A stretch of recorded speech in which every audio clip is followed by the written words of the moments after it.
Hello everyone, welcome to my YouTube channel. तो आज से हम शुरू करने जा रहे हैं हरियाणा जीके के हैंड रिटन नोट्स की सीरीज़। और इनमें हम सबसे पहले जिला दर्शन को कवर करेंगे, यानी कि हरियाणा में 22 के 22 जिलों को हम कवर करेंगे। और सीरीज़ में कवर करेंगे कि पहले कौन सा जिला बना, उसके बाद कौन सा जिला बना।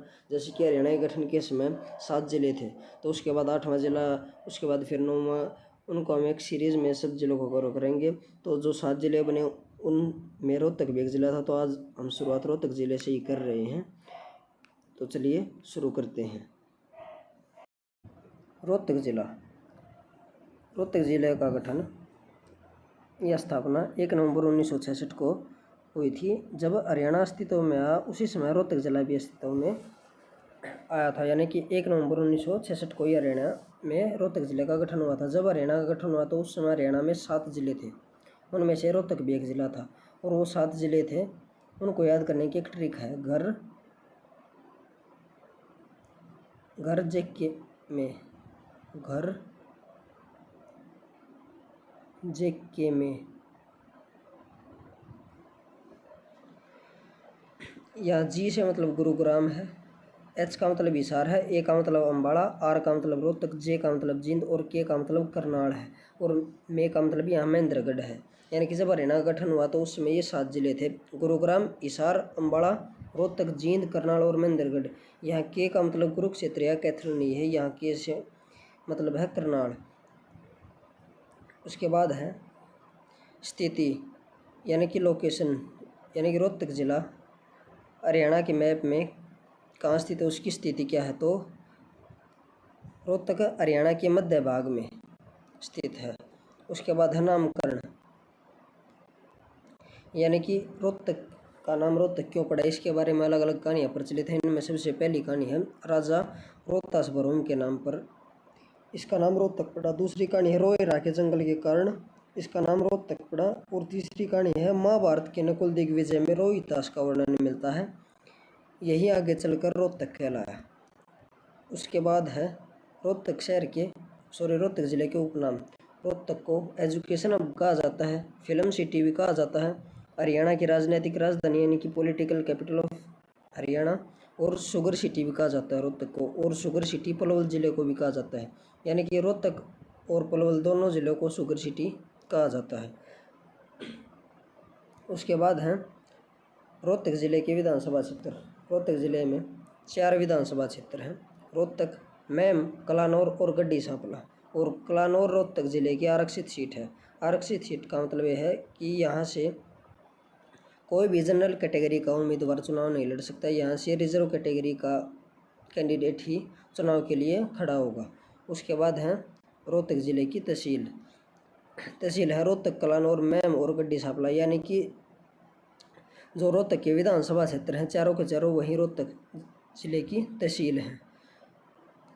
उसके बाद है रोहतक की उप तहसील। रोहतक जिले की केवल एक उप तहसील है, उसका नाम है लाखन माजरा। अगला पॉइंट है रोहतक जिला एक मंडल है, और रोहतक मंडल के अंतर्गत 5 जिले आते हैं। वो 5 जिले हैं रोहतक, झज्जर, सोनीपत, भिवानी और चरखी दादरी। उसके बाद है नोट, रोहतक हरियाणा में सर्वाधिक जिलों वाला मंडल है। हमारे हरियाणा को 6 मंडलों में बांटा गया है, यानी कि पूरे हरियाणा में 6 मंडल हैं, उनमें से रोहतक भी एक मंडल है। और रोहतक मंडल के अंतर्गत सबसे अधिक जिले आते हैं, जिनकी संख्या है 5। वो हैं रोहतक, झज्जर, सोनीपत, भिवानी और चरखी दादरी। अब है हरियाणा के में 6 मंडल है, और इन मंडलों को याद करने की एक ट्रिक है घर के KFC में, और यहाँ सी और में साइलेंट है। घर KFC में और यहाँ सी और में साइलेंट है, ये ट्रिक है। जी से गुरुग्राम, एच से हिसार, ए से अम्बाड़ा, आर से रोहतक, के से करनाल और एफ से फरीदाबाद। गुरुग्राम मंडल के अंतर्गत 3 जिले आते हैं, हिसार मंडल में 4 जिले, अम्बाड़ा में भी 4 जिले और रोहतक मंडल के अंतर्गत 5 जिले आते हैं। करनाल मंडल में 3 जिले आते हैं और फरीदाबाद मंडल में भी 3 जिले आते हैं।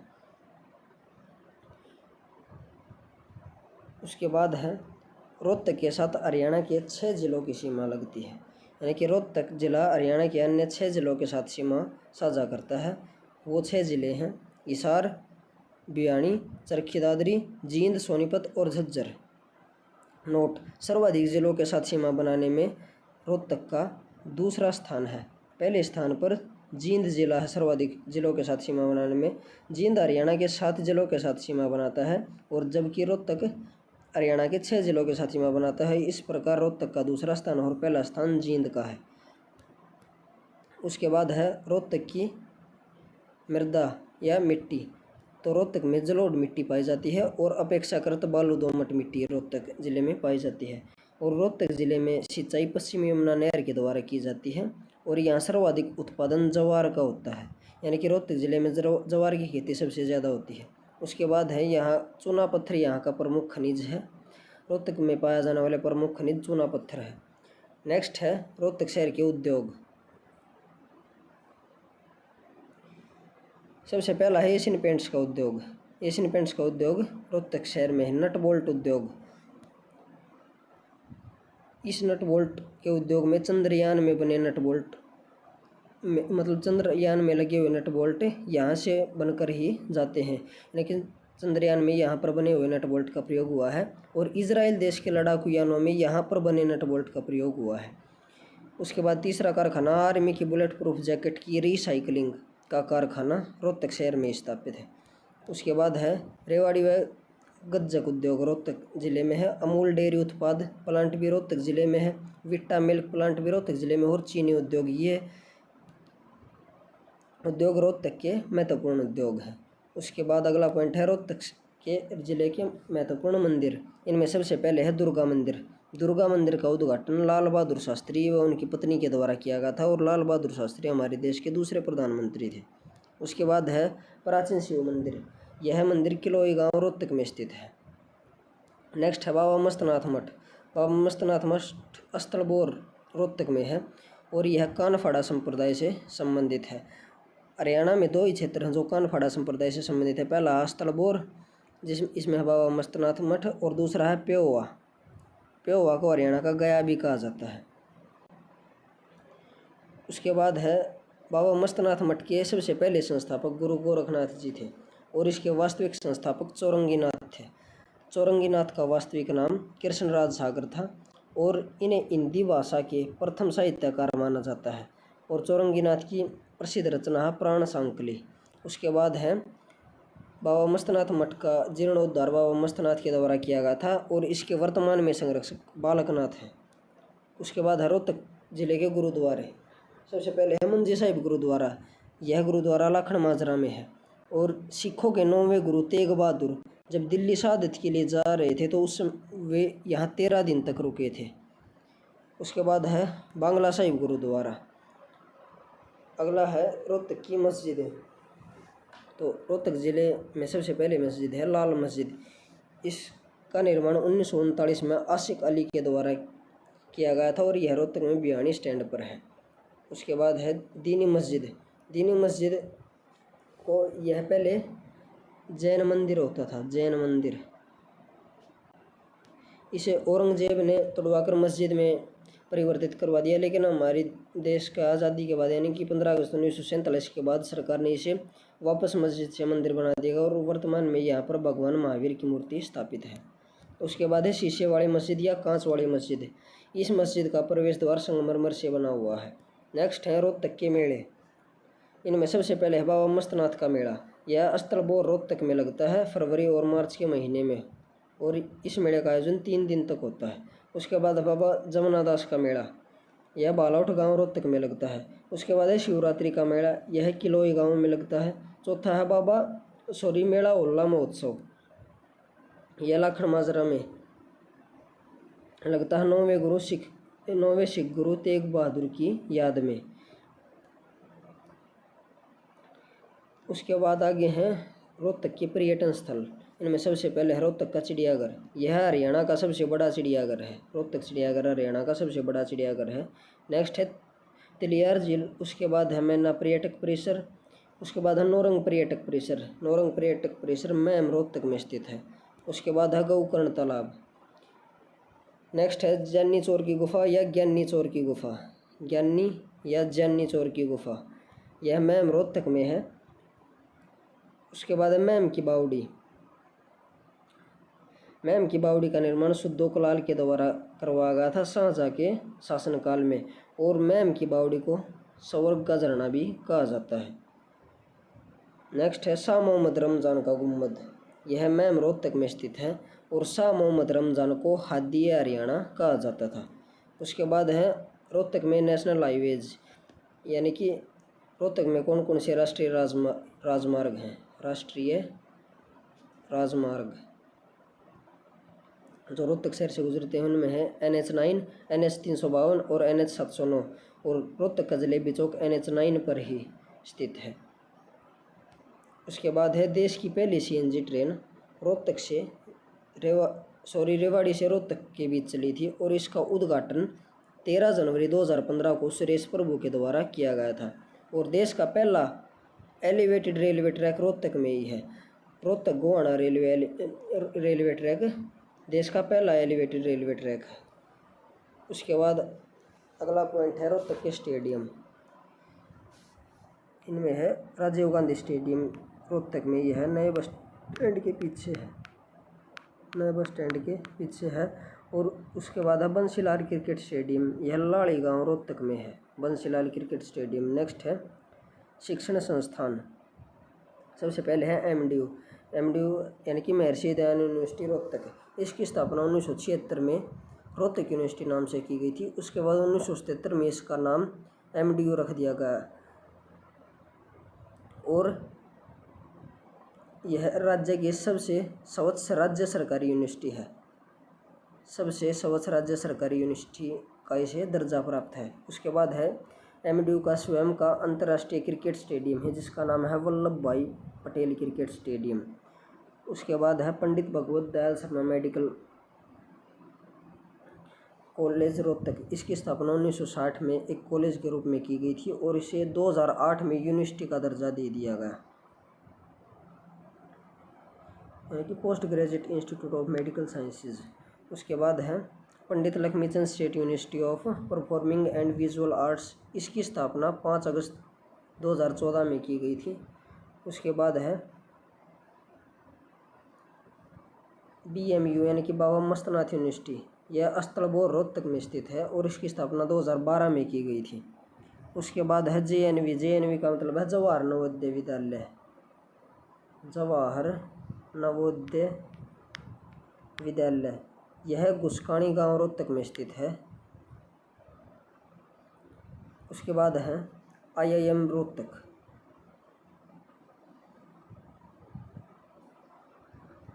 IIM की फुल फॉर्म है इंडियन इंस्टीट्यूट ऑफ मैनेजमेंट। इसकी स्थापना 2009 में हुई थी और इसमें क्लासेस स्टार्ट 2010 से हुई थी।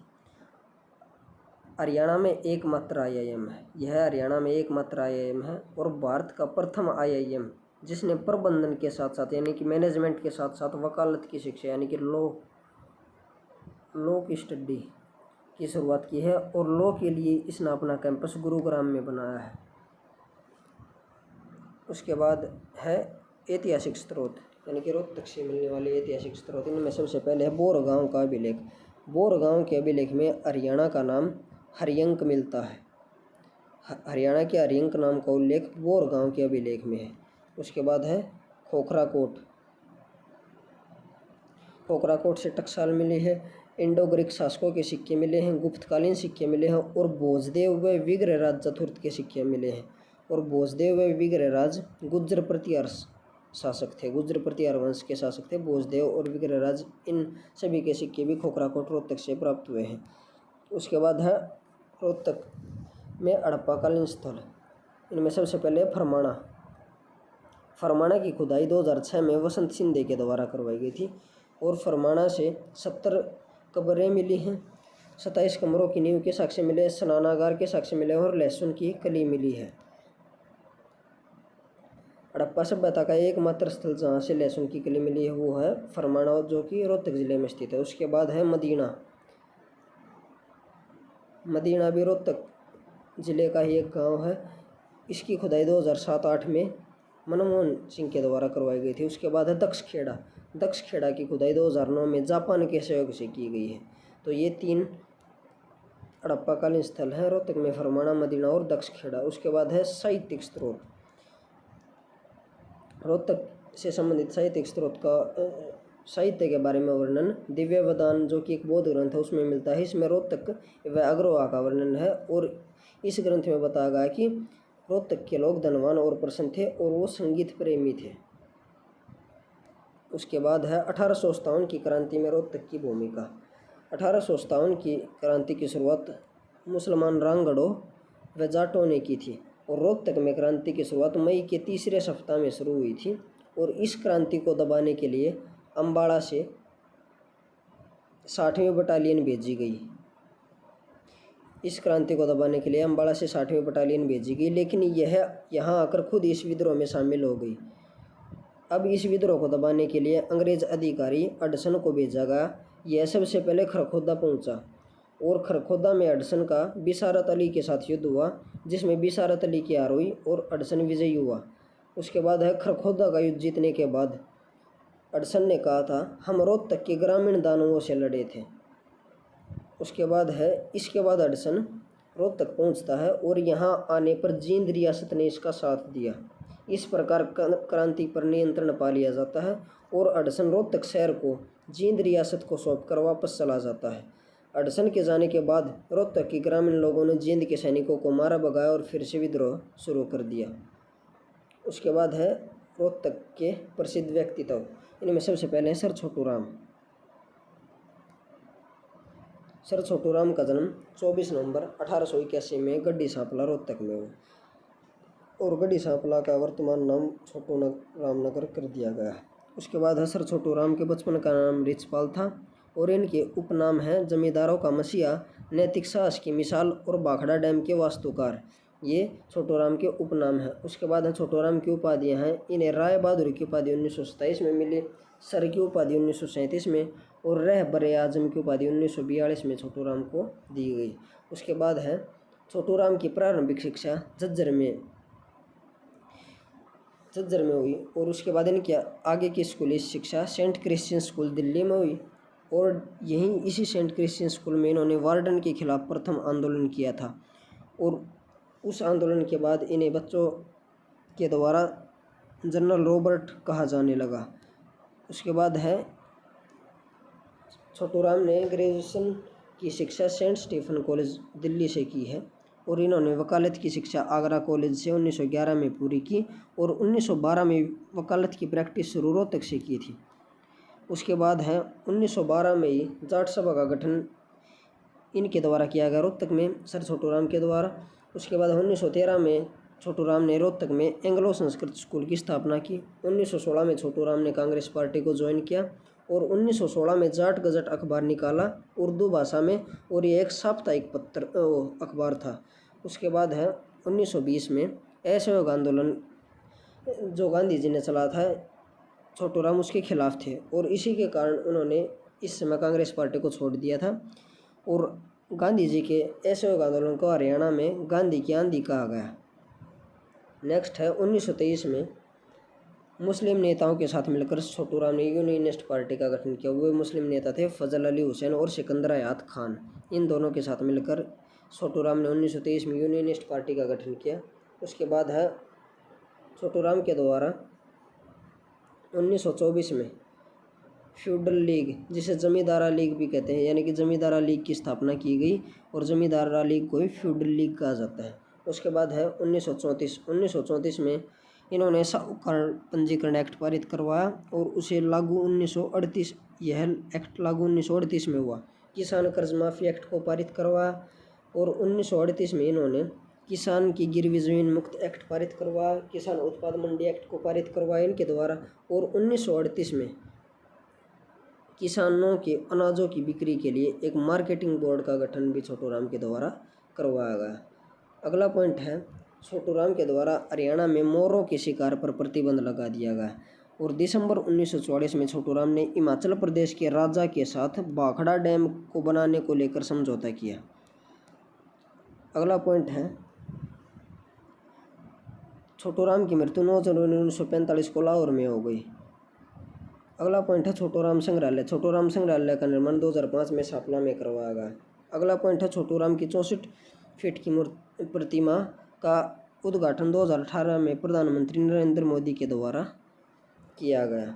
अगला है छोटूराम का निवास स्थान। छोटूराम का निवास स्थान प्रेम निवास रोहतक, ये इनके निवास स्थान का नाम प्रेम निवास था और यह नीले रंग का था, इसलिए इसे नीली कोठी भी कहा जाता था।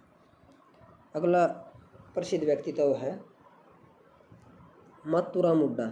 ये सांगी गांव में इनका जन्म हुआ था और मातूराम हुड्डा एक स्वतंत्रता सेनानी थे। उसके बाद हैं रणवीर सिंह हुड्डा। इनका जन्म भी सांगी गांव में हुआ था और रणवीर सिंह हुड्डा मातूराम हुड्डा के पुत्र हैं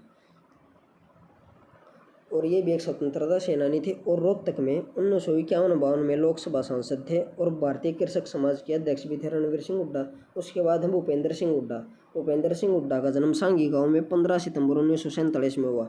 स्वतंत्र भारत में जन्मे हरियाणा के पहले सीएम और भूपेंद्र सिंह हुड्डा का एक मुख्यमंत्री के रूप में सबसे लंबा कार्यकाल रहा, लगातार सबसे लंबा कार्यकाल। और भूपेंद्र सिंह हुड्डा रणवीर सिंह हुड्डा के पुत्र थे और रणवीर सिंह हुड्डा मातूराम हुड्डा के पुत्र थे, यानी कि भूपेंद्र सिंह हुड्डा के दादा का नाम मातूराम हुड्डा था। उसके बाद है दयाचंद मायना। दयाचंद मायना एक प्रसिद्ध कवि थे। इनका समय मायना गांव, ये पीछे मायना इनके गांव का नाम है, दयाचंद मायना गांव के थे। ये प्रसिद्ध कवि थे और राष्ट्रीय कवि का दर्जा इन्हें प्राप्त है दयाचंद मायना को। और दयाचंद मायना का उपनाम था हरियाणा का जॉन मिल्टन, यानी कि इन्हें हरियाणा का जॉन मिल्टन कहा जाता था। और इनका प्रसिद्ध किस्सा है नेताजी सुभाष चंद्र बोस के जीवन पर दयाचंद मायना जी का प्रसिद्ध किस्सा है। उसके बाद है नसीब कुंडू। नसीब सिंह कुंडू का जन्म टिटोली गांव रोहतक में हुआ था और इन्होंने चंद्रावल फिल्म के अंदर रूम डाक के किरदार की भूमिका निभाई थी और चंद्रावल फिल्म 1984 में आई थी। यह हरियाणा की पहली सफलतम फिल्म थी। इससे पहले 1983 में बहू रानी वह हरियाणा की पहली सफल फिल्म थी और चंद्रावल सफलतम फिल्म थी। उसके बाद है के.पी. कौशिक, ये संगीत निर्देशक हैं। देवी शंकर प्रभाकर प्रसिद्ध व्यक्तित्व में रोहतक से ये फिल्म निर्माता हैं।